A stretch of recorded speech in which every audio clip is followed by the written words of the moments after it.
On va maintenant calculer la résistance équivalente entre les nœuds A et C.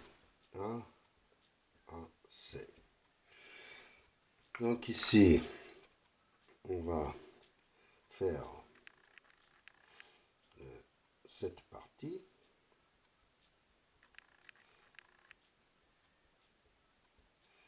Cette partie qui est à gauche d'abord.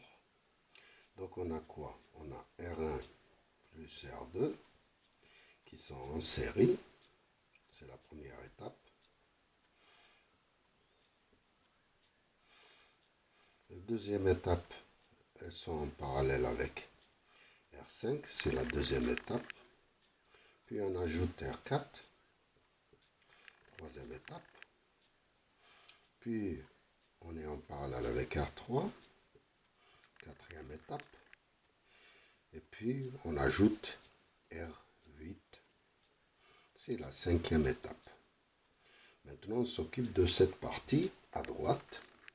On a qui sont en parallèle C5. Donc c'est 1, 2, 3, 4, 5, 6 résistances. Sont maintenant en parallèle avec cette partie qui est R6 plus R7 qui sont en série. Et puis qui sont en parallèle avec R9. Ça, c'est la sixième étape. Ça, c'est la septième étape. Et la huitième étape, c'est la dernière. C'est la résistance équivalente. Alors là, on passe R1', on va les appeler au lieu d'utiliser les index parce que ça va être compliqué et puis on va pas s'en sortir. J'appelle ça R1'. Donc c'est R1 plus R2. Donc c'est 16 plus 40. C'est 56 ohms. Puis R2', c'est R1' qui est en parallèle avec R5. Donc on multiplie et on divise par la somme. Donc c'est 56 multiplié par 42 sur 56 plus 42.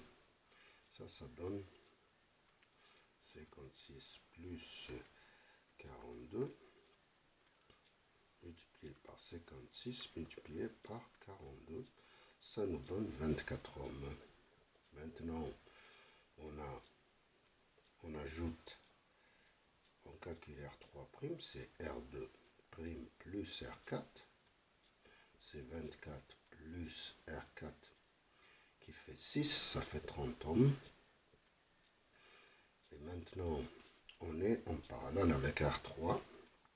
R4', c'est R3' qui est en parallèle avec R3. R3' plus R3. Donc, c'est 30 multiplié par R3 qui est 40 sur 30 plus 40. Ça nous donne 30 plus 40. 1 sur ça, multiplié par 30, multiplié par 40.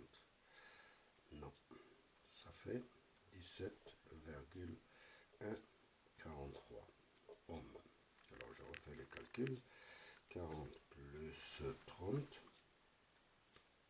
multiplié par 30 et multiplié par 40 pour s'assurer du résultat. Voilà, c'est ça.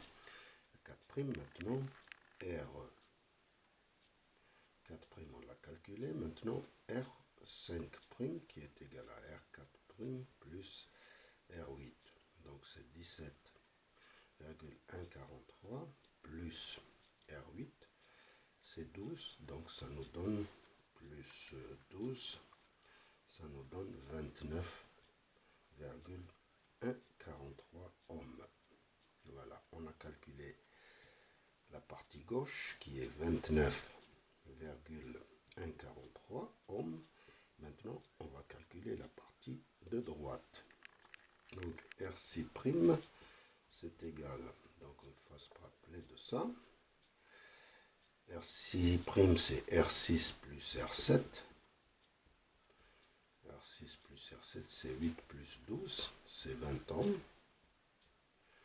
Et puis, qui est en parallèle avec R7', c'est R6', multiplié par R9 sur R6' plus R9. C'est-à-dire c'est 20 multiplié par R9, 30 sur 20 plus 30, ça nous donne 20 plus 30, 1 sur 100, multiplié par 20, multiplié par 30, ça nous donne 12 ohms.